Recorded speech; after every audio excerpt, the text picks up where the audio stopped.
ஒட்டி கொண்டிருக்கிறது பிரம்ம கபாலம். கையை விட்டு இறங்க மாட்டேங்கிறது.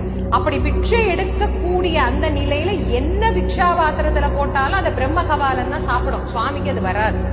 எவ்வளவு போட்டாலும் அது சாப்பிடும். இப்படி இருக்கிற போது அங்காளி இடத்திலே வந்து பவதி பிக்ஷாந்தேகி என்று கையேந்தி நிற்கின்ற அந்த நேரத்தில் அவர் 3 கவள உணவை தயார் செய்து வச்சிருக்கிறார். அதாவது 3 உருண்டையா அந்த சாதத்தை தயார் பண்ணி வச்சிருக்கிறார். அந்த உணவுல முதல் உருண்டையை வச்சார், கபாலம் சாப்பிடுச்சார். 2வது உருண்டையை வச்சார், கபாலம் சாப்பிடுச்சார். 3வது உருண்டையை வைப்பது போல வைத்து தவற விடுகின்றார். அது அப்படியே சூறையாக கீழே தெரித்து விழுகிறது.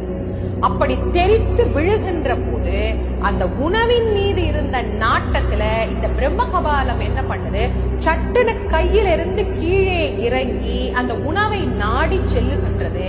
அந்த நேரத்தில் சிவபெருமான் அங்கிருந்து புறப்பட்டார். அவர் இப்படி ஓடுறார். இத பார்த்தது அந்த பிரம்ம கபாலம் விடக்கூடாது அப்படின்னு சொல்லி மறுபடியும் போய் அந்த கையில் ஒட்டி கொள்வதற்காக பேருருவத்தை எடுத்தது. என் கணவனை இந்நிலைக்கு நீ ஆளாக்கி விட்டாயே என்கின்ற கோபத்தில் சாந்தமாக இருந்த அந்த தேவி அங்காளித்து கோபத்தோடு எழுகின்றாள். பேருரு கொண்டு எழுந்த அந்த அம்பிகை பிரம்ம கபாலத்தை தன்னுடைய கால்ல போட்டு அப்படியே நசுக்கி கீழே அழுத்தி விட்டாள்.